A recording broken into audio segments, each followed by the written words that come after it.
আসসালামু আলাইকুম। কেমন আছেন সবাই? আশা করি আল্লাহর রহমতে আপনারা ভালো আছেন। আমরাও আলহামদুলিল্লাহ ভালো আছি। এই তো সকাল সকাল নাস্তা করে এখন দুপুরের জন্য রান্নাবান্নার আয়োজন করছি। প্রথমে এখানে আমি কিছু আলু কুচি করে নিচ্ছি। আর এখানে আমি আজ আলু আর চিচিঙ্গা ভাজি করব, এজন্য কিছু চিচিঙ্গা নিয়েছি। চিচিঙ্গাগুলো ভেতরটা পোকা ছিল, তাই ফেলে দিয়ে ভালো অংশটুকু আমি নিয়েছি।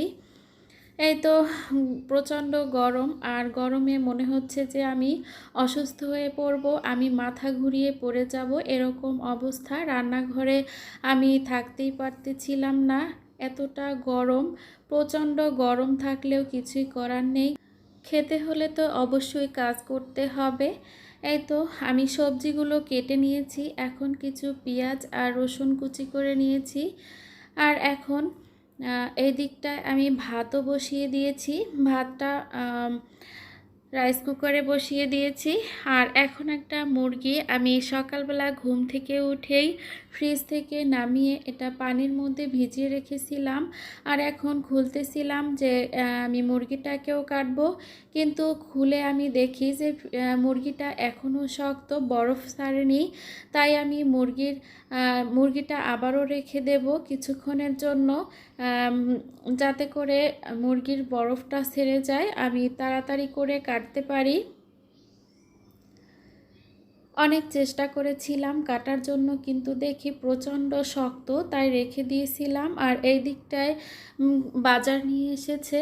আমি সপ্তাহে একবার বাজার করাই। যেই দিন যেটা লাগে ওই দিন ওর বাবা প্রত্যেক দিনই সন্ধ্যার সময় আমাকে ফোন করে জিজ্ঞেস করে কি লাগবে।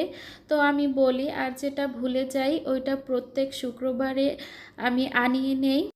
এই তো বাজার থেকে এসে এখানে দাঁড়িয়ে দাঁড়িয়ে দেখছিল আর পানি খাচ্ছিল, আর আমার মাথায় একটু পানি ঢেলে দিয়েছে।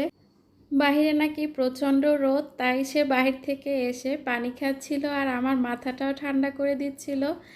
মূল কথা হচ্ছে সে বাজারে যায় প্রত্যেক দিনই লেট করে, আর আমি চিল্লাচিল্লি করি। ঘুম থেকে অনেক লেট করে ওঠে, তাই বাজারেও যেতে দেরি হয়। এজন্য আমি এখানে একটু রাগারাগি করছিলাম, তাই সে আমার মাথায় একটু পানি ঢেলে দিয়ে গেল। এই তো আমি এখানে কিছু আলু এনেছে সেগুলো রাখছিলাম, আর পেঁয়াজ রসুন এনেছিল সেগুলো রাখছিলাম। আমি এই র্যাকটাতে কেন রাখি সেটা নিয়ে আবার আপনারা প্রশ্ন করবেন না, কারণ আমি বাচ্চার জন্য এখানে রাখি। ওর জন্য আমি কোথাও কিছু রেখে শান্তি পাই না, ও শুধু হাঁটে আর এগুলো নিয়ে দুষ্টুমি করে। আমি এখানে রাখবো, আর কিছু দিয়ে ঢাকনা দিয়ে ঢেকে রেখে দেব, যাতে করে ও দেখতে না পায়। আর এইদিকে দুধ, চিনি, নুডলস এগুলো আনিয়েছিলাম, কিছু সাবান আর মশলা টশলা, তৈল এইসব কিছু আনিয়েছি। তো সবগুলো আমি এখন গুছিয়ে রেখে দিচ্ছি। সবগুলো এখন আমি বক্সের ভিতরে করে রেখে দিব। এই তো মশলাগুলো আমি এখন গুছিয়ে রেখে দিচ্ছি। একা হাতে আমাকে সব কিছুই করতে হয়, তাই আমি সকাল সকালই বাজারে যেতে বলি, কিন্তু সে তো যাবেই না, ঘুমই ভাঙে না শুক্রবারে। এই তো সব কিছু গুছিয়ে নিয়েছি। আর এই তো কিছু শশা এনেছিল, শশাগুলোকে আমি একটা জালিতে করে রেখে দিয়েছি, আর সব কিছু গুছিয়ে নিচ্ছি। ভিডিওটা আমি যেদিন করেছিলাম ওই দিন ছিল শুক্রবার, যেহেতু শুক্রবার ছিল তাই একটু তাড়াহুড়ো করে রান্নাটা করছিলাম। এইদিকে সব কিছু গুছিয়ে নিয়ে এখন রান্না করার জন্য চুলার কাছে আসলাম।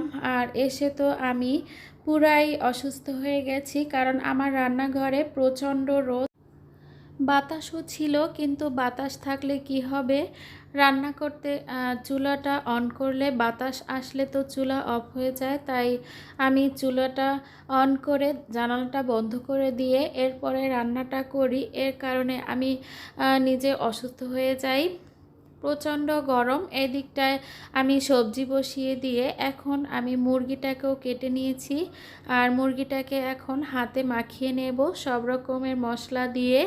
এখানে পেঁয়াজ, রসুন, আদা বাটা সব কিছু দিয়ে দিয়েছি, আর এখন শুকনো মশলা দিয়েও হাত দিয়ে ভালো করে মেখে নিয়েছি। এই তো এখন মুরগিটা রান্নার জন্য একটা কড়াইতে আমি তেল দিয়ে দিয়েছি আর গরম মশলা দিয়ে দিলাম। কিছুটা পেঁয়াজ দিয়ে পেঁয়াজটাকে ভেজে নেব, আর ম্যারিনেট করা মাংসটাও এখন দিয়ে দেব। মাংসটাকে ভালো করে এখন কিছুক্ষণ কষিয়ে নেব।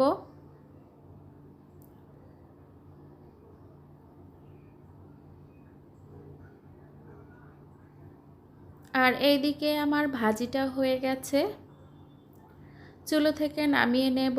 আর এখানে আমার মুরগিটাও কিন্তু খুব সুন্দরভাবে কষিয়ে নিয়েছি। এখন আমি প্রেসার কুকারে মুরগিটা দেব। মুরগিটা ডিম পাড়া মুরগি ছিল, লেয়ার মুরগি ছিল, এজন্য আমি প্রেসার কুকারে দেব, তাড়াতাড়ি সিদ্ধ হয়ে যাবে। এই তো মুরগিটাও রান্না করা শেষ।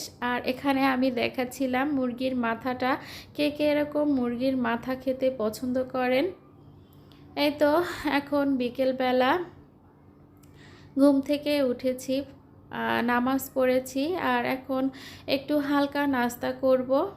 একটা পেঁপে ছিল, পেঁপেটা একটু নরম হয়েছে, তাই খোসাগুলো ফেলবো না, খোসাটা না ফেলেই আমি কেটে নেব।